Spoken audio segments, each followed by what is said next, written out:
So we're thrilled to be hosting Sebastian Faulks here this evening to kick off our Talks in English series. So thank you so much, Sebastian, for coming. My pleasure. Great to be here. Great. So let's kick off. I mean, to start with, could you tell us a little bit about your time living in France? You've got any anecdotes for us? Oh, well, so many anecdotes. I first visited France when I was about 8. I went to Deauville on the coast of Normandy with my family. We stayed in a funny old French boarding house, a bit like Monsieur Hulot's holiday. And I was rather entranced by that, especially by the fact that the taxi that took us to the hotel was a Citroën DS, which is my favourite car, like President de Gaulle's car. Later on, when I was growing up, I actually bought one myself second-hand in London. I came to Paris when I was 17 as a student between school and university, and I spent 3 months here, very lonely, walking around the city, but I got to know the city quite well, just on foot. I couldn't afford to go anywhere nice, but I did go to lots of art galleries and cinemas and so on. And then many years later, my family, by this time I was a father with 2 small children, and we went to live in the southwest of France near Agen. And our children went to the local village school, and the boy learned to speak French very well, actually. He's the first English person I've heard speak French without an English accent, and he sounded completely French. Yeah. And the girl, who was only 3, she spent the afternoons with an old melon farmer, and she could speak French as well, but with a very, very strong southwestern accent. But anyway, and I come here on holiday most years, and I have friends here, so hundreds of times. Right, okay. And any cultural differences that you can think of, particularly? Cultural differences between Britain and France are enormous. I mean, just amazing. One of the things I like about France, I think that what I like best about it, is that it's so close to Britain. I mean, 20 miles at the closest. And yet so entirely different, really, in the way everyone here thinks about their country, themselves, their life, and their attitude to almost everything is different. And I don't think that France is better at things. I don't think Britain is better at things, but I think that the differences are really interesting, actually. Starting with, the idea of patrie, of fatherland, and what that means to a French person, what it means to a British person, and then right down to sort of personal behaviour and eating and how you live your life. Yeah, absolutely. And do you think speaking another language makes a difference to the art of writing and storytelling? Speaking another language just has to be a good thing to do. Because it opens doors, just talking about the big differences between France and Britain, and if you can speak the language, you start to get closer to the heartbeat of the people and the country. Whether it makes a difference to how you actually write, I'm not sure, because writing in your own language, the composition of your own language, but I suppose having studied French grammar, which I did at school, to A level, endless verbs and tenses and so on. It gave me a deeper understanding of grammar and how language works, and in an indirect way, I suppose that has come back into the way I write in English. Yeah, I think you're probably going to be touching on this later, but could you tell us a little bit about your creative processes in writing? Well, I wish there was an easy answer about the creative process, but the truth is, it's always a bit of a mystery.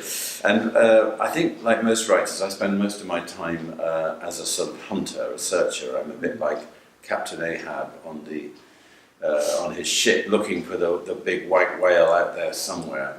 I'm searching for an idea, for a story, a combination of ideas which are going to really interest me, sustain my interest over the 2 years or 3 years it takes, and of course, above all, bring the reader in.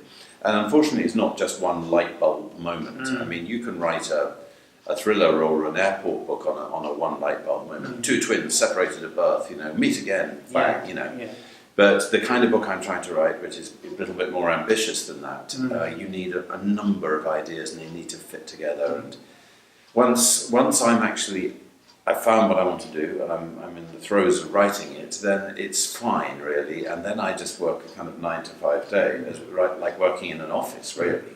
And most writers I know are the same. But if I write, so then I would write 1,000 words a day, perhaps. And it sounds a lot, but it really isn't. It's about three pages of paper. And if you were doing that every day of the year, that you'd be writing 3 books a year. Right. So that gives you, it shows you how seldom one is actually in the process of writing. Yeah. Today, in fact, is the European Day of Languages. And what do you think the diversity of languages in Europe brings to our continent? Oh, well, it brings a lot of complications, I suppose, for people who can't understand one another. But through languages, I suppose, we discover what we have in common. And the language in Britain was Anglo-Saxon, was a pretty rough language with very little means of self-expression until a version of French arrived through the Norman invasion, and that enormously enriched the English language, which then, thanks to the Norman invasion, and then later the whole of the French language coming in, and with it Latin and Greek, Anglo-Saxon became Middle English and then Modern English, which then became this huge, rapacious, sort of all sucking into itself kind of language, which took words from all over the world, and then became the biggest language in the world. I know more people speak Mandarin Chinese, but in terms of its reach across countries. And so in Europe, we can see the roots of our language, and we can see how all the countries are related through the movements of history and what they've taken from one another. But of course, it's complicated for a Bulgarian or a Romanian who arrives with the movement of people into France or into Britain. They don't speak the lingo, and it's difficult. Yeah, absolutely. And last question, how do you think that the Franco-British literature landscape or relationship will be impacted by Brexit? Well, the truth is that there is not an enormous exchange in literature there is a big exchange between France and Britain, but it's very patchy. The authors that are translated from English into French are not necessarily the authors that we would choose, and we're quite surprised by French taste in British writing. Really? That's interesting. People we think are slightly... Right, really? Yeah. That's interesting. Are quite popular here, and so on. And vice versa, pitifully few French books really are translated. And when they are, they're translated in small numbers and so on and so forth. And that is it's part of the way that the literary cultures of the two countries are extremely different and have developed in different ways, partly for quite doctrinaire reasons, political reasons.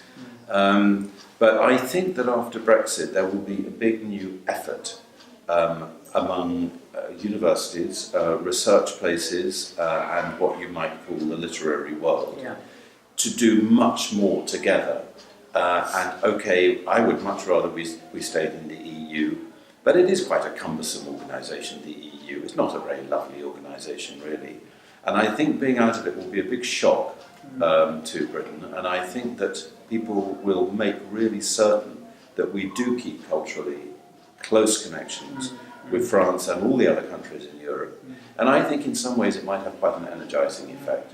And if we're not getting funds from the EU for scientific research, Erasmus schemes, all sorts of things like that, I think that certainly in Britain there'll be a big individual enterprise drive to try and find other ways of finding these things. So, oddly enough, we may have become a bit lazy, and maybe I'm trying to look on the bright side here. Obviously, I'm very unhappy about Brexit, but looking on the bright side, I think it might act as a stimulus.